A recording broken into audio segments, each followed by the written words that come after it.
आजच्या फलटण शहरानं जो इतिहास घडवला त्या फलटण शहरवासियांचं आभार मानण्यासाठी, आपल्या सगळ्यांना धन्यवाद देण्यासाठी आपल्या सगळ्यांचे नेते रणजित दादांनी आज आपल्या सगळ्यांना बोलवलं. आणि आज फलटण शहरातली ही भव्य अशी आभार सभा होत असताना या कार्यक्रमासाठी उपस्थित असलेले आपल्या सगळ्यांचे दादा, ज्यांनी फलटण तालुक्यामध्ये, फलटण शहरामध्ये विकासाचा डोंगर उभा केला आणि या जनतेच्या मनामध्ये विश्वास निर्माण केला की खऱ्या अर्थानं आपल्या भागाचा, आपल्या मातीचा विकास कोण करू शकतं, तर रणजित दादा करू शकतात. ते आदरणीय रणजित दादा, सन्माननीय आपल्या सगळ्यांचे आमदार सचिन दादा पाटील, आमच्या सगळ्यांचे मार्गदर्शक सन्माननीय प्रल्हाद तात्या साळुंखे. तात्याने उठल्यावर मला सांगितलं तोप धडाडली पाहिजे. तात्या तोप धडाडली पाहिजे, पण जे तोप सोडायची कोणावर, सोडायला कोण राहिलाच नाही पुढे. त्यामुळे दारूगोळा वाया घालवायची काही परिस्थिती आता नाही आहे. शिल्लक थोडं ठेवू आपण. शिवरूपराजे खर्वेकर, सन्माननीय मंदाकिनी काकी, आपल्या सगळ्यांचे या शहराचे नूतन प्रथम नागरिक नगराध्यक्ष सन्माननीय शमशेरदादा नाईक निंबाळकर, या फलटण तालुक्यामध्ये ताकदीनं सामान्य माणसाच्या, महिला भगिनीच्या पाठीशी उभ्या असलेल्या आमच्या सौ जिजामालाताई नाईक निंबाळकर, मनीषाताई नाईक निंबाळकर, दिलीपसिंह भोसले, विश्वासरावजी भोसले, सन्माननीय मिलिंद अप्पा नेवसे, माजी नगराध्यक्ष ॲडव्होकेट नरसिंग निकम, सौ प्रतिभाताई शिंदे, आपल्या राष्ट्रवादी महिला काँग्रेसच्या अध्यक्षा, सन्माननीय डी.के. पवार अण्णा, सन्माननीय सुदामप्पा, अशोकराव जाधव, बजरंगजी गावडे, रामभाऊ ढेंगणे, सोमाशेठ जाधव, देवा पाटील, अनुप शहा, उषाताई राऊत, सागर अभंग आणि अन्य अनेक सन्माननीय या ठिकाणी उपस्थित आहेत. सगळेच सन्माननीय आपण सगळे पत्रकार बंधू आणि उपस्थित आमच्या सगळ्याच लाडक्या बहिणी, सगळे आमचे लाडके भाऊ, सगळ्यांचं मी मनापासून स्वागत करतो. मला आत्ता चिठ्ठी आली, त्यांनी सांगितलंय घाटावरचा सारखा खाली येतोय, त्याची लायकी काय आहे. आणि घाटावरच्या माणसानं काय केलं आपल्यासाठी हाही प्रश्न विचारला. काय केलं हे मी सांगतो, पण घाटावरनं येताना मी आता टमटम घेऊन आलो. मला वाटलं ट्रक घ्यायला लागेल, 1-2 ट्रक तर लागतील असं मला वाटलं, पण त्या बंगल्याच्या वॉचमनचा फोन आला, आमदारकीची निवडणूक झाल्या बरंचच गेले आणि आता जेवढं राहिलं तेवढं टमटम मध्येच बसल, मोठ्या गाडीची आवश्यकता लागणार नाही.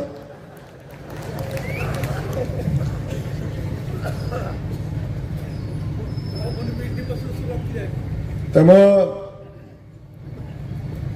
आपण सगळ्यांनी बघितलं आणि गेल्या 25 वर्षापासूनचा संघर्ष आहे.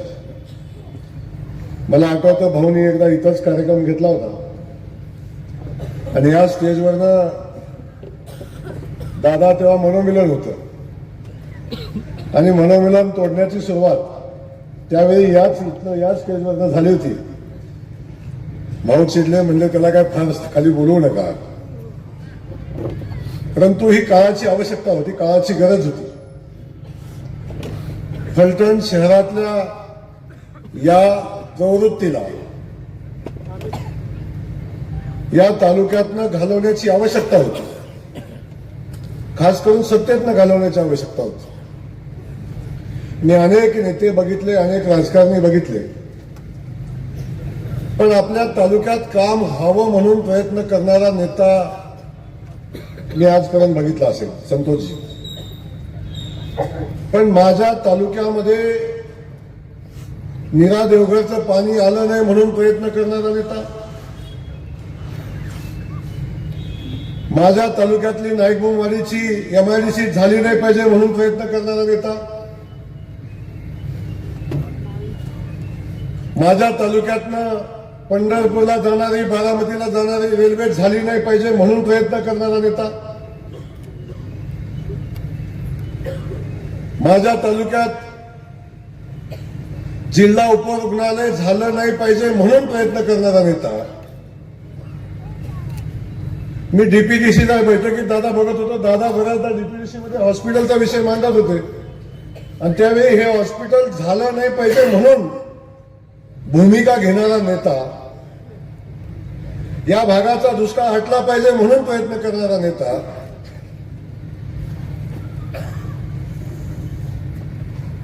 मी बघितला. पण या भागातल्या दुष्काळाला खतपाणी घालणारा नेता, आपल्या शहराचं नाव बदनाम झालं नाही पाहिजे म्हणून सातत्यानं प्रयत्न करणारा या भागातलं नेतृत्व असतं की माझं गाव बदनाम नाही झालं पाहिजे, माझा तालुका बदनाम नाही झाला पाहिजे, ही भूमिका घेणारा नेता. पण अख्ख्या राज्यामध्ये, देशामध्ये आमचं शहर बदनाम करणारा नेता, हे असलं नेतृत्व मी पहिल्यांदा बघितलं. विकास कामासाठी प्रयत्न करणारा नेता. आता हे पुन्हा म्हणणार नाही, हे पाणी आणण्यासाठी, रेल्वे आणण्यासाठी, हे नाही. आपल्या भागामध्ये विकासाचं काम झालं पाहिजे याच्यासाठी सातत्यानं प्रयत्न करणारा नेता. मी आजपर्यंत पाहिलंय,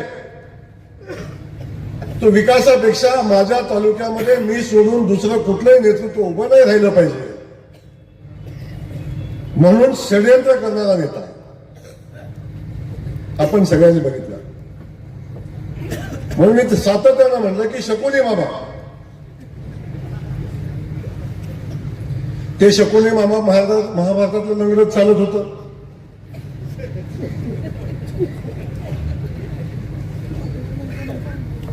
आता हे कसं चालतात मला माहिती नाही, पण आपल्याला तेव्हापासून आजपर्यंत इतिहास आपण बघितला ना. महाभारतातला शकुनी मामा कधी यशस्वी झाला ना, या कलियुगातला हा शकुनी मामा यशस्वी झाला. 30 वर्षाचं रामायण इथं पण घडलं. 30 वर्ष या ठिकाणी रामायण घडवलं. ते रामायण 14 वर्षाचा वनवास संपल्यावर, महाभारत 14 वर्षाचा वनवास संपल्यावर युद्ध झालं आणि ते संपलं. पण त्याच्यापेक्षा अधिकचा काळ या ठिकाणी या शकुनी मामाला इथून घालवण्यासाठी लागला. प्रचंड मोठं नुकसान आपल्या मातीचं झालं. आपण बघितलं, सातत्यानं आपण म्हणतो काय होता असतो, काय झाला असतो.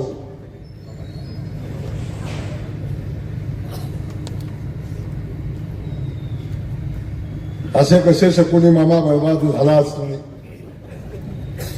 मला या ठिकाणी वेगळं बोलायचं, आज टीकेचा विषय नाही. या ठिकाणी येत असताना आपण सगळ्यांनी पाहिलं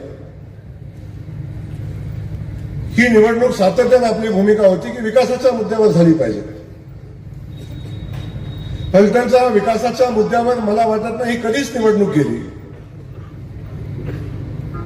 ही निवडणूक आल्यावर आपलं अस्तित्व जेव्हा विधानसभेच्या निवडणुकीच्या अगोदरपासून, जसं दादांच्या खासदारकीची निवडणूक झाली तेव्हापासून हे महाशय सातत्यानं अस्वस्थ होते. अख्खं कुटुंब अस्वस्थ होतं आणि त्यांना कुठं जायचं समजत नव्हतं, काय करायचं समजत नव्हतं.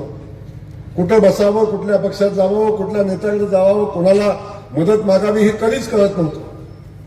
तेव्हा दादा, मी सातत्याने सांगितलं, हे कधीही लढवय्ये नव्हते, कधीच लढवय्ये नव्हते. हे फक्त सत्तेत होते आणि सत्तेचा उपयोग करून लोकांना बांधून ठेवून, लोकांना दमबाजी करून, लोकांना त्रास देऊन हे सत्तेत राहिलेले होते. ज्या दिवशी सत्ता गेली त्या दिवसापासून हे माणसं अस्वस्थ झाली आणि कुठं जायचं हे त्यांना समजत नव्हतं.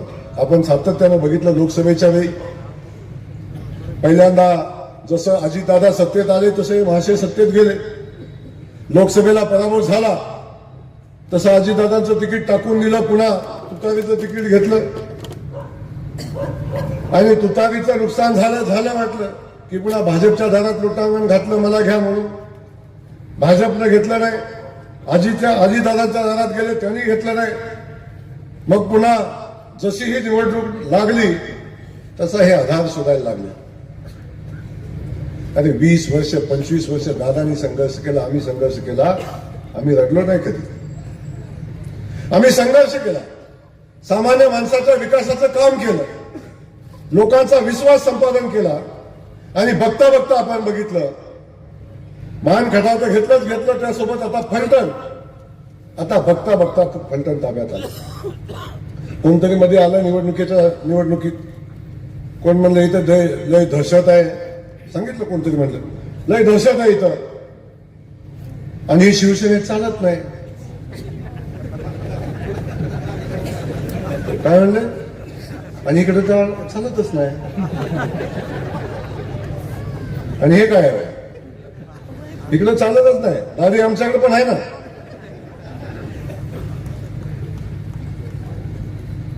आमच्या नादाला लागायचं नाही. आमच्या नादाला जे लागला त्यांना माझा निरोप आहे की आमच्या नादाला लागला पहिल्यांदा कोरेगावला. संतोषजी कोरेगावला कुठं आहेत ते? नंतर आमच्या नादाला लागले उत्तरवाले. कुठं आहेत ते? नंतर आमच्या नादाला लागले. कुठं आहेत ते?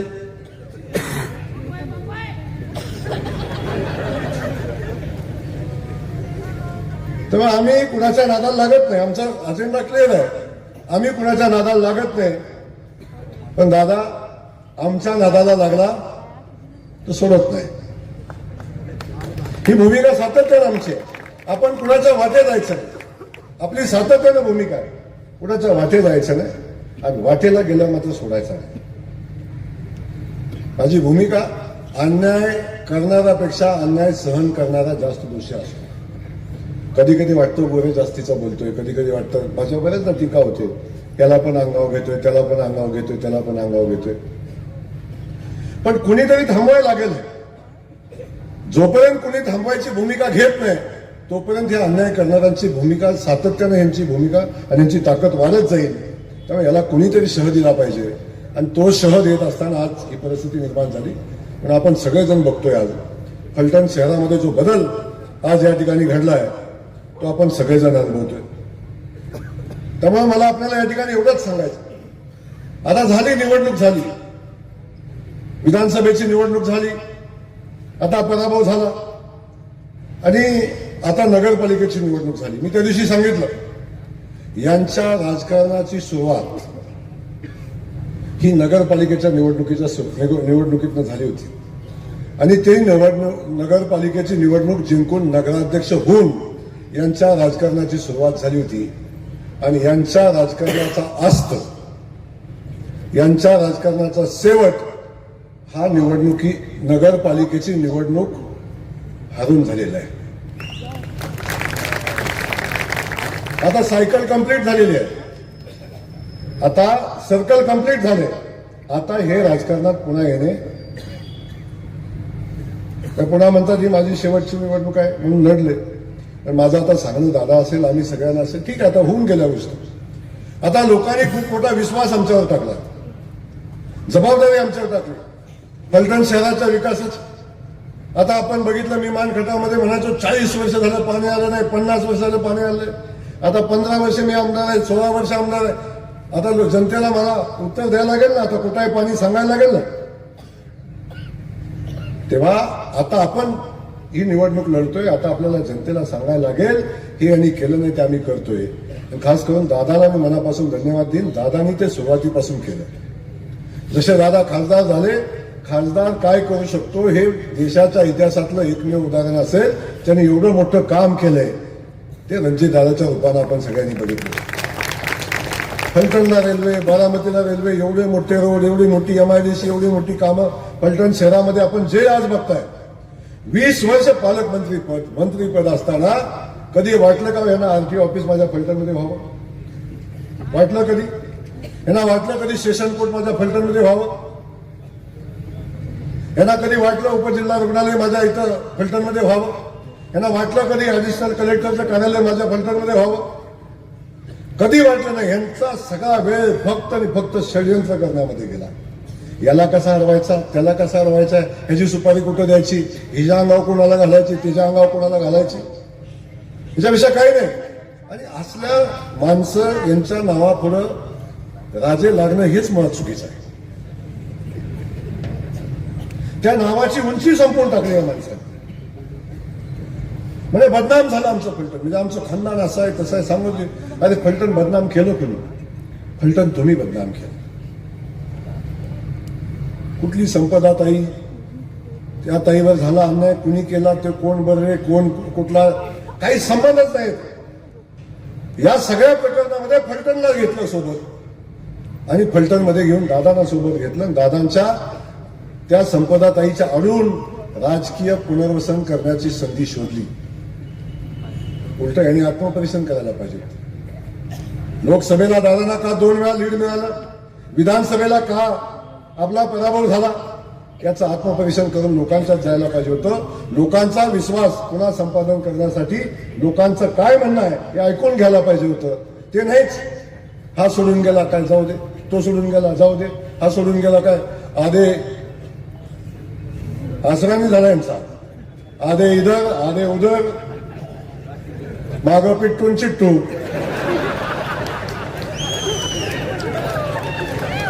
एकाला उठवले एकदा, एकाला चालायला येणार.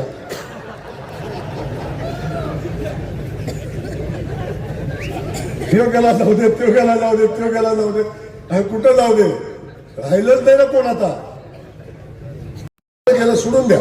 शमशेर दादांनी मगाशी बोलताना सांगितलं.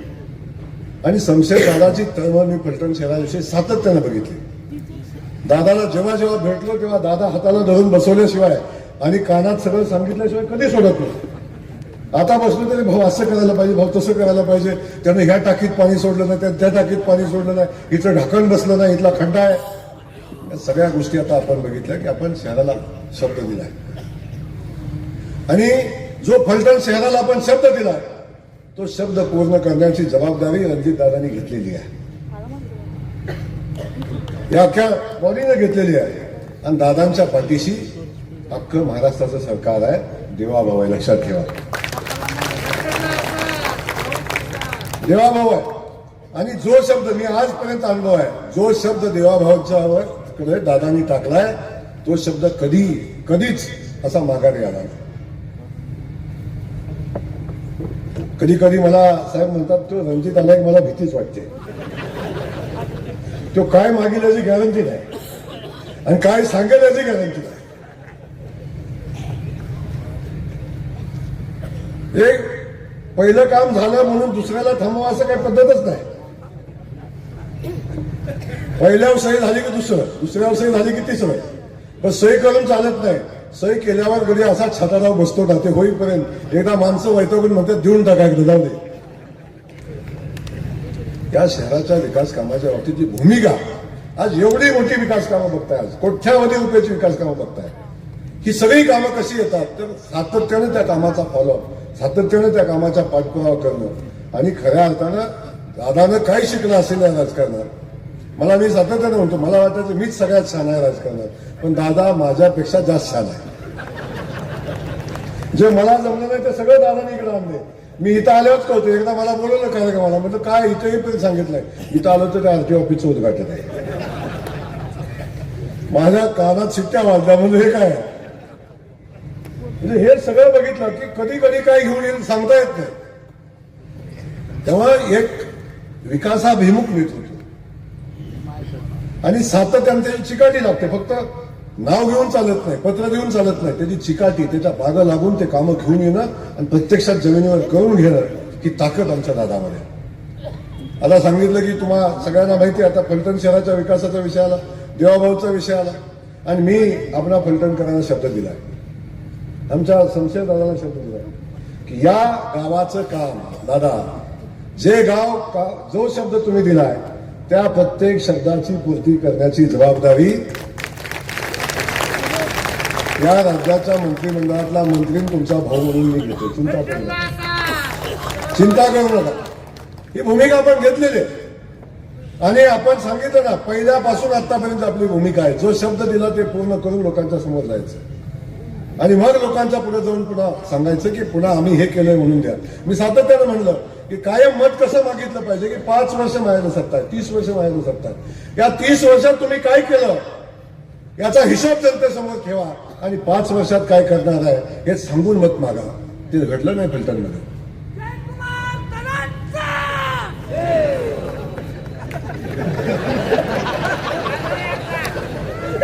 अरे दादा कुठे केला, मी भाव आहे.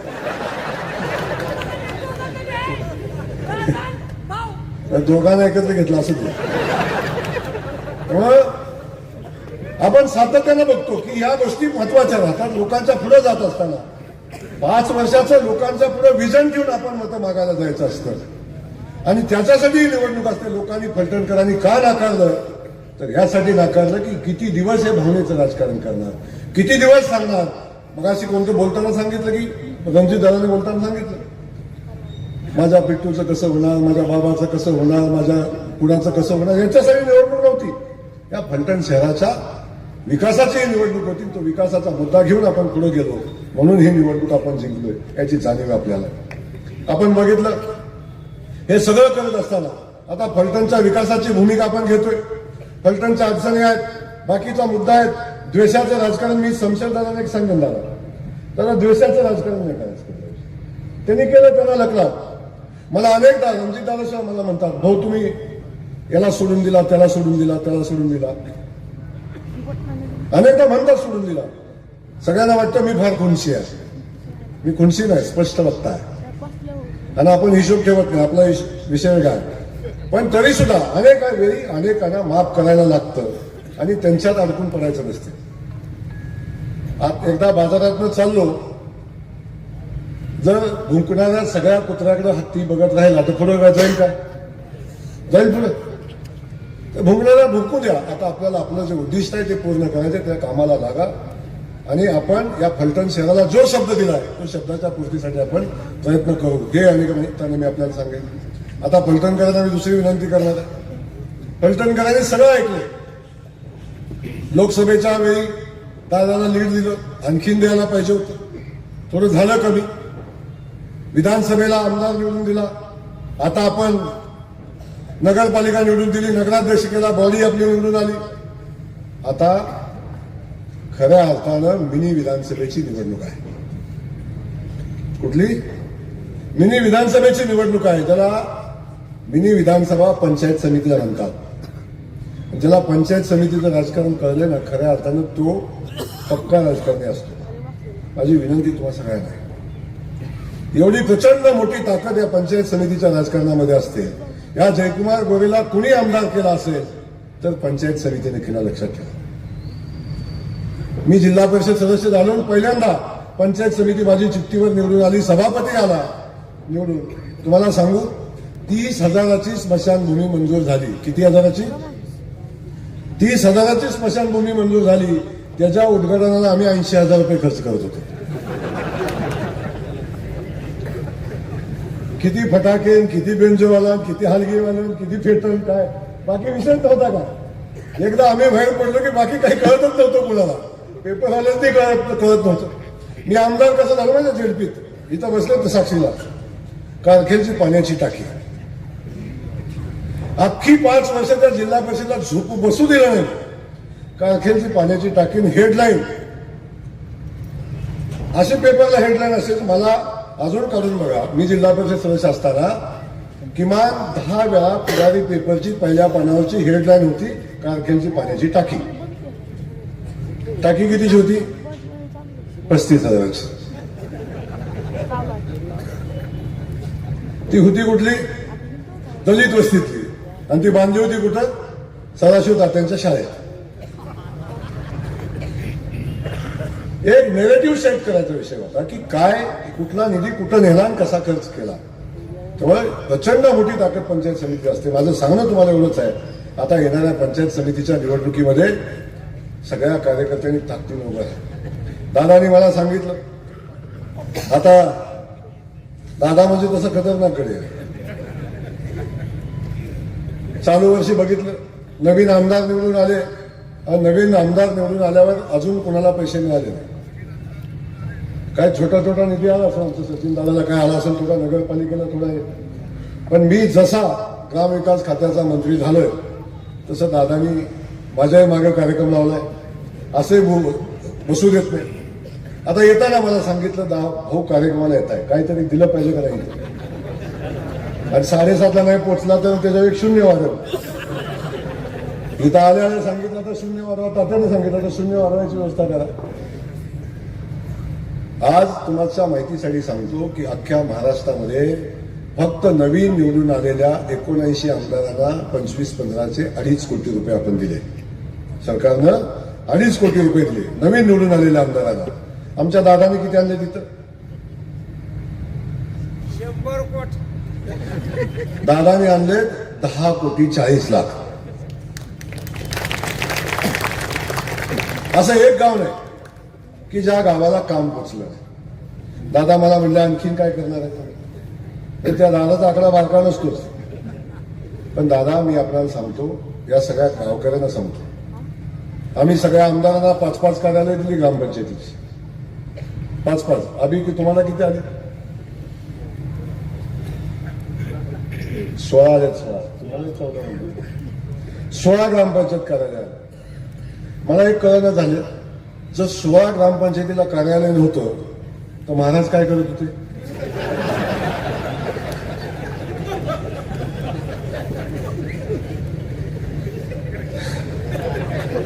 आता मी बोलल्यावर राग येतो, आता पुन्हा काय बोलू. पण करत काय होतं मला कळणं झालं. अजून 16 ग्रामपंचायतीला कार्यालय नाही, ते दादाला मागायला लागतं. मग 35 वर्ष काय केलं? अजून भरपूर कार्यालय नाही. मग तर माझी गॅरंटी आहे काय केलं त्यांनी. 16 कार्यालय मंजूर केली. आता आपण जवळजवळ 40 कोटी रुपयाचं आपण प्रधानमंत्री ग्राम सडक योजनेचे रस्ते मंजूर केले. पण दादा आज सांगतो मी तुम्हाला, तुम्ही ही जिल्हा परिषद पंचायत समितीमध्ये दादाच्या नेतृत्वाखाली सत्ता द्या. जर कोटा तुमच्या तालुक्याचा 50 कोटीचा असेल, 50 कोटीचा कोटा सरकारने तुमच्या आमदाराला दिला, तर हा जयकुमार गोरेचा शब्द आहे. जर पंचायत समितीचा सभापती तुम्ही भारतीय जनता पक्षाचा केला तर 200 कोटी रुपयाचे रस्ते देतो. 200 कोटी रुपये. आणि बोलत नाही, फक्त 200 कोटी रुपयाचे रस्ते. आणि ह्या 200 कोटी रुपयात फलटण मधला एकही रस्ता राहणार नाही याची गॅरंटी माझी. एकही रस्ता ग्रामीण भागातला राहणार नाही. आपण बघितलं काय अवस्था.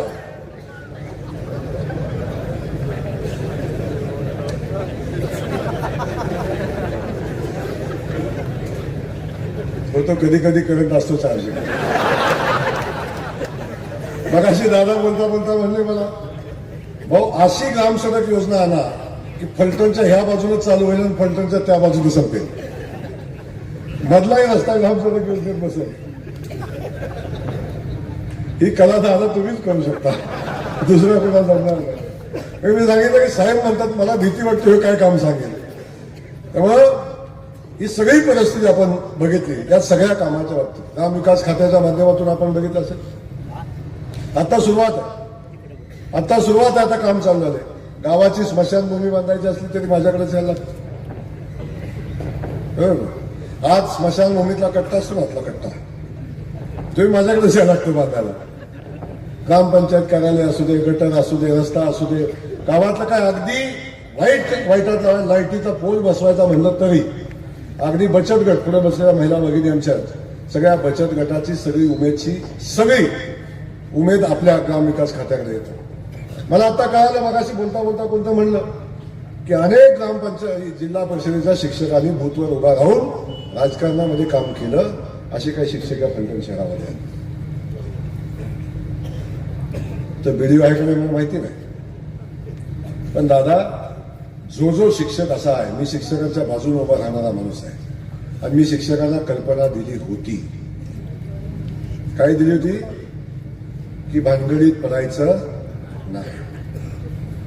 पण आज सांगतोय ज्या ज्या शिक्षकांनी ही चूक केलेली आहे त्या शिक्षकांची तक्रार द्या. गडचिरोली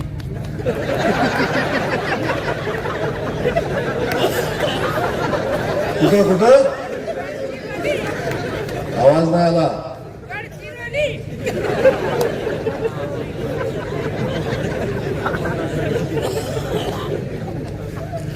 आता लातो की भूत बातोशनी मानते. आम्ही नाही कधी कुणाला नाराला, पण आता डोक्यावर मिरा वाटायची जी भूमिका घेतली ना, जी केली ना, मग तो ग्रामसेवक असू दे, तो शिक्षक असू दे, आता आणि कुणी असू दे. आम्ही चुकीचं वागलो नाही, आम्ही चुकीचं काम सांगितलं नाही तुम्हाला, पण ज्या पद्धतीनं घरगड्याचं काम करायचं ना, ती नोकरी सोडायची आणि तिथं जाऊन पाणी भरायचं. पगार शासनाचा घ्यायचा आणि दुकानदारी चालवायचा धंदा चालू देणार नाही, हे या निमित्ताने सांगतात. ही भूमिका ज्यांनी ज्यांनी घेतली त्याला भोगायला लागेल, त्याला भोगायला लागेल.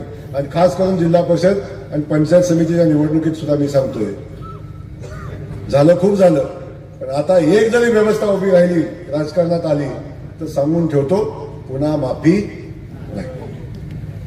त्या सगळ्या गोष्टी आपल्याला पुढे जाऊन करायच्या. पण माझी विनंती या सगळ्यांना आहे, आपल्या सगळ्यांना आहे, आता हा विजय मिळाला म्हणून फार फुगून जाऊ नका. लगेच आता आम्हाला कोण नाहीच राहिलं, आता हे फलटणला गेलं, काय पुण्याला गेलं, हे तिकडे गेलं, जयभाऊनी टमटम पाठवली, आता काय होणार नाही. आता असं म्हणू नका. आता इथनं उठा आणि जिल्हा परिषद पंचायत समितीच्या कामाला लागा. 8-10 दिवसात आचारसंहिता लागेल. 8-10 दिवसात पंचायत समितीची आणि जिल्हा परिषदेची निवडणूक लागेल. आणि या निवडणुकीसाठी आपण तयारीला लागा. युद्ध शेवटचा शत्रू मरेपर्यंत कधीही जिंकता येत नाही. लक्षात आलं. जेव्हा जेव्हा शत्रूला सोडलंय तेव्हा तेव्हा शत्रूनं पुन्हा हल्ला केलाय, लक्षात ठेवा. त्यामुळं शत्रूला दुगदुगी सुद्धा ठेवायची नाही. त्यामुळे एक लक्षात घ्या, या पद्धतीची भूमिका घेऊन आपल्याला कामाला लागायला लागेल आणि ते कामाला आपण लागा, एवढी विनंती या निमित्तानं करतो.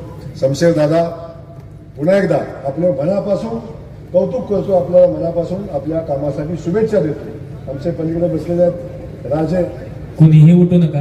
ते म्हणले, सगळेच म्हणतात राजे राजे. आमच्याकडे पण राजा सांगितलं पण आमच्याकडचा राजा चांगला, त्यामुळं होता संगतीत, पण आता चांगल्या संगतीत आला. त्यामुळं माझी विनंती, शमशेर दादा, आपण चांगलं काम आपल्या हातून व्हावं. आपल्याला मनापासूनच्या शुभेच्छा. मागे बसलेल्या माझ्या सगळ्या नगरसेवक बांधवांना, भगिनींना मनापासूनच्या शुभेच्छा.